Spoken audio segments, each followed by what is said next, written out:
The chapel was filled with muted sobs, the air heavy with the scent of lilies and the echo of rain against marble. Cameras flashed outside because when the rich died, even their grief became public. On the front row sat the billionaire, motionless, his face carved like stone. The casket that held his wife was covered in white roses. He hadn't spoken in days. People whispered that he looked more like a ghost than the woman he was about to bury. Physicians had certified the death. Lawyers had arranged everything.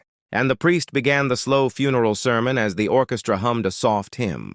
Somewhere in the back of the hall, a small figure fidgeted at the edge of her seat, eyes bright with confusion and certainty that didn't belong in a mourning room.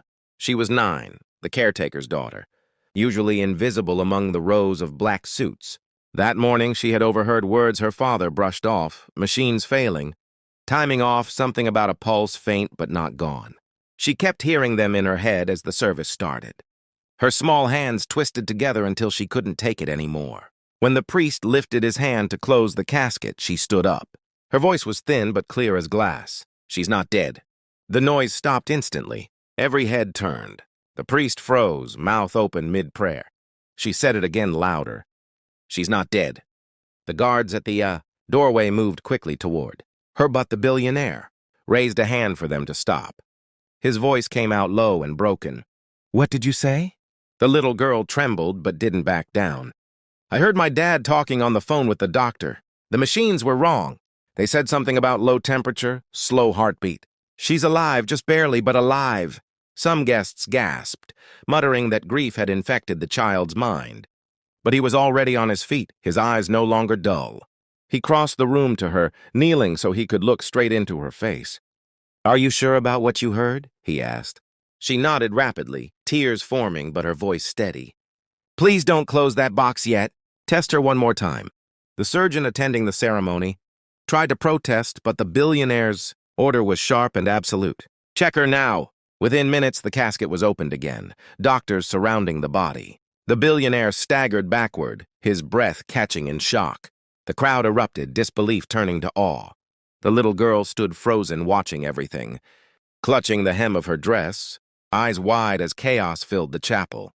Later, when paramedics rushed the revived woman away, the billionaire turned to the child who had stopped the funeral. Everyone around him waited for him to speak. He simply lifted her into his arms and said softly that she had given him back his world. From that day forward, no one ever ignored the caretaker's daughter when she spoke. And every year after that, he sent her white roses, the same kind that once covered a casket that never became a grave. The siren screamed through the rain as the ambulance tore away from the chapel. Half the guests stood in the doorway staring after the flashing lights. Half stayed frozen inside, unable to believe what they had seen. The billionaire climbed into a second car with one of the doctors, his suit collar open, his hands shaking. He kept repeating the girl's words under his breath as if trying to memorize them. "She's not dead, she's not dead." The doctor sitting beside him glanced nervously at the monitors that had been brought back to life inside the ambulance ahead. "It was impossible," he kept whispering. "We certified her. We checked twice." The billionaire didn't answer. When they reached the hospital, he followed the gurney straight through the corridors, ignoring the press and the crowds gathering outside. The doors swung wide and cold air rushed out of the critical care unit. Machines beeped steadily now, faint but sure. The woman on the table looked pale, her skin cold but no longer lifeless. Nurses scrambled to start warm IVs, wrapping her in heated blankets and calling out vitals. Her pulse stabilized bit by bit until the screen's flickering line turned into a rhythmic wave. The little girl stood at the nurse's station, her clothes damp from the rain, eyes huge and unblinking.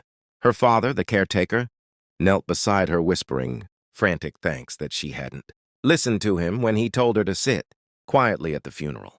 The billionaire approached them, his face still streaked with rain and tears, voice hoarse but gentle. "How did you know?" The girl hesitated, fidgeting with the ribbon on her dress. "I was near the machines that night when they unplugged one to clean it," she said. "I heard the doctor say she was still warm. Later, he told my father that sometimes people can be too still to notice. I just couldn't stop thinking about it." The billionaire fell silent, realization seeping through the shock. All the wealth, all the technology, and it had taken a child's ears and courage to see what adults had missed. He placed a hand on her shoulder. "You saved her," he said simply. She looked up at him, confused. "Wasn't anyone going to check?" He shook his head slowly. They trusted the machines more than they trusted people. Doctors pressed around the room now, and from the doorway they watched as the woman stirred slightly. Beneath the blankets, her fingers twitching, one of the nurses gasped. Her eyelids fluttered open just for a second, her lips moving without sound. The billionaire staggered forward, gripping her hand, the warmth returning to her skin. She whispered his name so faintly it was almost a breath. The world outside kept flashing with cameras, but inside that room there was only stillness and awe. The long hours stretched through. The night while rain turned to mist outside the hospital windows. The billionaire refused to leave her bedside, his hand locked around hers. Doctors came and went, whispering about body temperature rising, brain activity returning, a chance of full recovery if they maintained the careful rhythm keeping her stable. He didn't care about the numbers. He only listened for her breathing, soft and uneven but steady. In moments of exhaustion, he looked across the room at the little girl sleeping in a chair beside her father. Each time he saw her, quiet and small against the sterile walls, something inside him trembled. She had given him a miracle that science nearly buried. When dawn climbed over the city, golden light seeped through the blinds. Nurses replaced drips and monitors, the slow beeps merging into a calm pattern. The doctor who had once led the certification checks stood at the end of the bed, unable to meet the billionaire's eyes. Eventually, he muttered that human error played a part, that the machines misread because of rare cardiac conditions and extreme hypothermia, that the cold preserved what would otherwise have been lost. The billionaire only said softly, "She is alive. That's all that matters." By late morning, she woke fully. Her body weak, her eyes hazy, she turned her head toward the sound of his voice. He froze, afraid that any movement might break the spell. She smiled faintly, whispering that she dreamt of light and someone calling her back. He bent down, pressing his forehead to hers, tears silently spilling across his face. The news spread through every screen in the country. The funeral of the decade had become the story of a resurrection. Crowds gathered outside the hospital gates with flowers and banners, and reporters shouted about fate, faith, and technology. Inside, the caretaker kept trying to thank the billionaire for sparing his job and protecting his daughter's privacy, but the man refused to hear it. He told the caretaker quietly that bravery doesn't need praise, that his daughter's courage should be remembered in deeds, not headlines. Later that afternoon, while his wife slept peacefully, he found the girl by a vending machine watching the rain return. He crouched beside her until they were eye level. "What made you stand up in front of everyone yesterday?" She shrugged, eyes on the floor. "Because no one else would."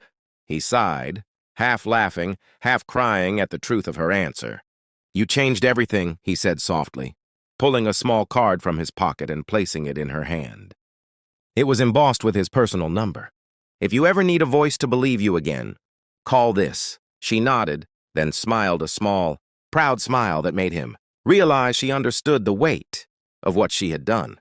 Weeks passed before his wife walked again. Each step was proof that faith sometimes comes from places no logic can reach. Reporters eventually left, doctors returned to ordinary rounds, and the mansion that had once felt like a tomb filled slowly with sound again. The little girl and her father were invited for dinner one evening, a small token of thanks that grew into something larger. When she entered the great dining hall, she looked almost timid, her plain dress swallowed by the marble floor and the long silver table. He knelt to greet her rather than standing tall the way adults often do with children. Around them were vases of white lilies, the same flowers that had surrounded the casket. He smiled for the first time in years without forcing it. Throughout the evening, they spoke of ordinary things. His wife listened to the child describe her favorite stories and laughed softly, her laughter still fragile but filled with life. The caretaker sat quietly, overwhelmed that the people he worked for treated his daughter like a guest of honor. When dessert came, the billionaire raised his glass and said in a voice that carried farther than he expected that their lives were saved not by wealth or machines, but by courage. Everyone clapped awkwardly, some with tears in their eyes. and the young girl looked down, embarrassed but shining. After dinner, the couple walked with her to the garden. The air smelled of rain and fresh earth, the sky dark with stars. The billionaire crouched and asked if she remembered what she had said that day in the chapel. She nodded. "She's not dead." He smiled. "You were right. Because of you, we're all a little more alive now." His wife bent and kissed the child's forehead, whispering that bravery isn't about shouting. It's about standing up when you're scared. The next morning at school, the girl found a white rose folded in her notebook with a note that simply read, "Thank you for believing." In the years that followed, she would tell the story whenever someone doubted their instincts. And far away, each birthday of his wife's recovery, the billionaire sent a bouquet to a small house at the edge of the city, always lilies, always unsigned. People called what happened a miracle. Doctors called it science catching up with chance. But for the billionaire, it became something simpler. One child's voice had done what fortunes could not. It had turned heartbreak into second life and reminded a world of distracted adults that sometimes truth is carried in the smallest, bravest words.